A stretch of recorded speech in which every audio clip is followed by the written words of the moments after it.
PDRN의 가장 큰 이슈는 그거잖아요. 이거 아예 효과가 없다. 이게 정말 요만큼만 들어있어도 피부 안쪽으로 깊숙이 들어가서 콜라겐을 재생시켜주고, 양쪽에 하는 얘기가 너무너무 다르잖아. 이게 분자량이 너무 커가지고 진피까지 절대로 들어갈 수가 없다. 네, 절대로 들어갈 수가 없습니다. 그러면 이 PDRN이라는 성분이 진피 안쪽으로 깊숙이 들어가지 못하면 아무 의미가 없느냐? 그래서 제가 논문을 근거로 어디까지가 진실이고 어디까지가 거짓인지 한번 얘기를 해보도록 하겠습니다.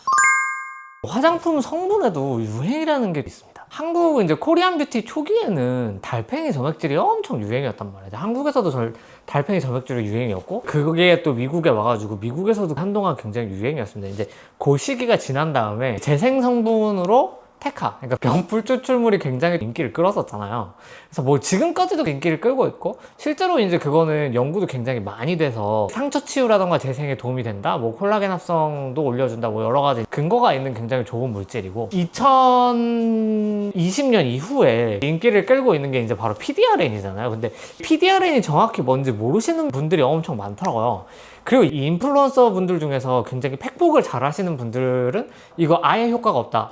그 다음에 또 화장품을 만드시는 분들 중에서 이게 정말 요만큼만 들어있어도 피부 안쪽으로 깊숙이 들어가서 내 콜라겐을 재생시켜주고 재생이 된다, 뭐 이렇게 해서 양쪽에 하는 얘기가 너무너무 다르잖아. 그래서 제가 논문을 근거로 어디까지가 진실이고 어디까지가 거짓인지 한번 얘기를 해보도록 하겠습니다.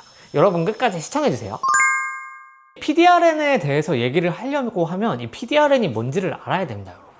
PDRN이라는 것 자체가 말 그대로 폴리디옥시라이보뉴클리오타이드 혹은 뉴클레이크 엑시드, 요거의 약자예요. 그래서 폴리 하면은 이제 여러 가지가 붙어 있는, 그러니까 단수가 아니라 여러 개가 붙어 있고, 그 다음에 디옥시라이보즈, 산소가 떨어진 라이보즈라는 설탕에, 그리고 뉴클레이크 엑시드, 핵산. 그래서 다중 연결되어 있는 산소가 떨어진 라이보즈라는 설탕을 구조로 하고 있는 핵산이다, 이런 의미입니다. 이게 굉장히 어렵죠. 근데 쉽게 말하면 이게 DNA 쪼가리라고 생각을 하시면 됩니다. 근데 여러분, 이게 DNA 쪼가리는 우리 세포가 이렇게 있으면 그 안에 있는 핵이라는 공간에 들어가 있습니다. 그래서 얘를 가지고 이걸로 RNA를 만든 다음에 이 RNA를 가지고서 단백질을 만드는 이런 구조를 가지고 있고, 이게 생물학에서 센트럴 도그마라고 하는 거예요. 굉장히 재미가 없고 어렵겠지만 끝까지 따라와 주세요. 그래서 이제 모든 생물의 단백질은 이 DNA에서 복사를 한 게 RNA를 가지고 조합을 한 게 단백질. 여기서 단백질을 가지고 이제 이루어집니다, 기본적으로는요. 근데 왜 이 PDRN이 재생에 효과가 있을까라는 생각을 해본 적 없으신가요? 우리 몸 안에 있는 세포는 둥실둥실 떠다니는 게 아닙니다. 그래서 자기가 붙어 있어야 할 곳에 잘 붙어 있고, 그게 여러 개 모여 있는 거를 조직이라고 하는데, 보통은 이게 핵산들이 뭉탱이로 나와서 떠다니는 경우는 잘 없어요. 이게 떠다닌다라는 의미는 뭔가 사단이 나가지고 세포가 깨졌다는 얘기겠죠? 그러면 이 DNA 쪼가리가 둥실둥실 떠다니면 그 근처에 이제 뭐 면역세포들이라던가, 아니면 예를 들어서 피부인 경우에는 섬유화 세포들이 있고, 얘네들이 얘네를 감지를 하게 되면 여기 뭔가 망가졌네? 여기가 아작이 났구만. 그러면서 이제 그 보수공사를 하는 여러 물질들이라던가 세포들을 불러 모읍니다. 그래서 이거를 감지하는 거를 아데노신 수용체라고 하는데, 다행히도 이 DNA에 4가지 ATCG가 있는데 그 중에 A가 바로 아데노신입니다. 그래서 이걸 감지하게 되면 보수공사가 일어나고, 이 기전을 통해서 콜라겐도 합성을 하고 상처도 치유를 하는 그런 일들이 일어나게 되는 거죠. 그래서 화장품 성분에 아데노신이라는 게 있잖아요.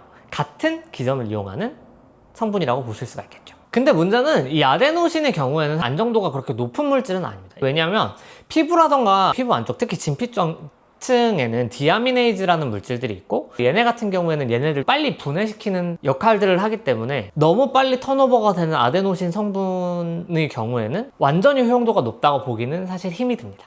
물론 없는 것보다는 낫겠죠. 근데 이제 PDRN의 경우에는 이게 체인이 길고 그 안에 A가 들어있고 다른 물질들도 함께 길게 연결되어 있는 형태라서 안정도가 높고, 얘가 아데노신으로 분해가 돼서 이 아데노신 수용체에 붙게 되면 재생이 일어나게 되는 그런 원리라고 보실 수가 있습니다.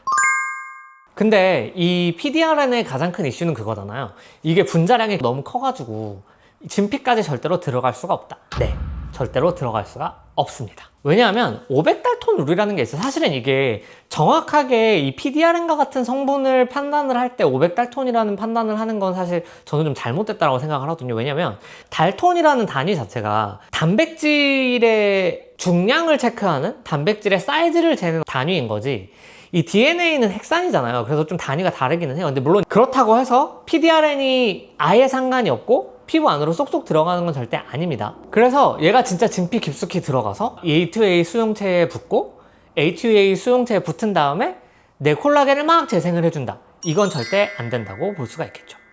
화장품 단계에서는 말이죠. 그래서 우리가 병원에 가면 우리의 이제 멋진 피부과 의사 선생님들이 너무나 아프게 피부 안쪽으로 주사기로 밀어 넣어 주시는 데는 다 이유가 있습니다. 너무 아파서 피부과계 현침살이라고 부르잖아요. 그죠? 그러면 이 PDRN이라는 성분이 진피 안쪽으로 깊숙이 들어가지 못하면 아무 의미가 없느냐? 이 PDRN이라는 것은 굉장히 고분자 물질이에요. 고분자 물질이라는 건 길고 크고 뭉쳐있다는 얘기겠죠? 근데 이런 물질들의 특징 같은 경우에는 피부 바깥을 잘 쌓아주는 역할을 하고요. PDRN은 이 DNA 사슬이라고 볼 수가 있는데 이 사슬의 뼈대를 만드는 게 인산이라는 거거든요. 근데 이 인산이 마이너스라는 전하를 가지고 있어요. 또 내용이 점점 어려워지지만 어쨌든 얘가 마이너스를 가지고 있으면 물을 잘 끌어당기는 성질을 가지고 있습니다.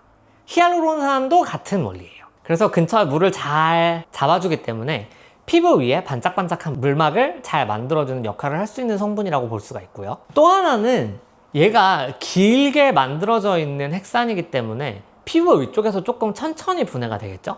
그래서 아데노신 단독으로 바르는 것보다는 조금 더 오랜 시간 피부 위에서 작용을 하고 피부 위 효소에 의해서 얘가 분해가 됐을 때 천천히 아데노신을 공급해주는 역할을 할 수도 있다는 게 저의 생각입니다. 다시 한번 말하지만 피부과에 가서 리쥬란을 맞는 것만큼은 당연히 아니겠죠. 그래서 PDRN 함량이 1% 이상 되는 제품을 사용을 했을 때 광이 나요, 촉촉해요, 반짝거립니다 라는 얘기를 하시는 거, 그리고 그런 느낌이 나시는 건 여러분들이 제대로 알고 계신 거예요. 그리고 사실은 이렇게 바르거나 아니면 MTS 같은 도구로 구멍을 내서 피부 위쪽에 바르는 토피컬, 그러니까 이제 위에 그냥 바르는 연구에 대한 논문들도 사실 여러 가지가 있습니다.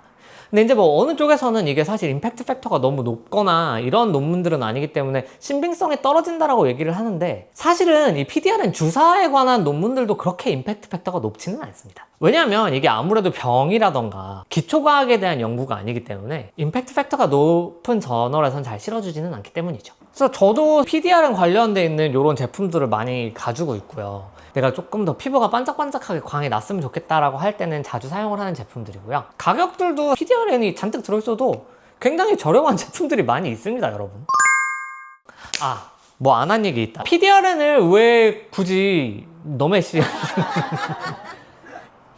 이 연어의 정소에서 뽑느냐라고 이제 물어보시는 분들이 되게 많은데, 이게 처리하거나 PDRN을 만들 때 안에 있는 뭐 지방이라던가 세포질이라던가 단백질 같은 것도 처리를 해야 되고, 그러니까 이거 굉장히 귀찮은 과정이잖아요. 정소에서 나오는 게 말 그대로 정자세포잖아. 근데 정자세포 같은 경우에는 거의 대부분이 핵으로 이루어져 있어요. 그래서 부산물이 많이 안 나오고 추출이 조금 더 용이한 감이 없잖아 있습니다. 근데 이게 왜 하필 연어냐? 왜냐면 연어는 양식을 많이 하잖아요. 그리고 보통은 이제 연어 정소는 다 버린다고 하더라고요. 그래서 굉장히 저렴하게 구할 수 있는 것도 한몫하지 않았을까라는 생각이 들기는 합니다. 그래서 연어에서 추출했든 송어에서 추출했든 양에서 추출했든 쥐에서 추출했든 아니면 식물에서 추출했든 어쨌든 나오는 DNA의 조각은 ATCG로 이루어져 있어서 사실은 어디서 나와도 크게 상관은 없습니다. 물론 ATCG 비율이 조금씩 다르기는 한데 어차피 작용되는 물질은 A 하나이기 때문에 사실은 그렇게 큰 의미가 있을 것 같지는 않고요. 인간과 뭐 연어의 DNA 구조가 비슷해서, 혹은 이 DNA 그 ATCG, 그러니까 핵산의 비율이 비슷해서 연어에서 뽑는 게 제일 좋다 이런 말씀을 하는데 이건 과학적으로 말이 안 됩니다. 그랬으면 인간과 더 가까운 포유류에서 뽑았겠죠. 그래서 뭐 식물 DNA는 말이 안 된다, 뭐 동물 DNA가 좋다, 이건 틀린 얘기라고 보실 수가 있어요. 오늘 PDRN 아주 말도 많고 탈도 많고 계속 얘기들도 많은 성분들에 대해서 제가 한번 심층적으로 분석을 해봤고요. 이거에 대한 글을 조금 더 길게 써놓은 게 스레드에 있으니까요. 더 궁금하신 분은 스레드에서 한번 읽어보시면 좋을 것 같고 밑에도 링크 남겨놓겠습니다. 오늘도 여러분의 피부는 건강해요. 화이팅입니다. 안녕.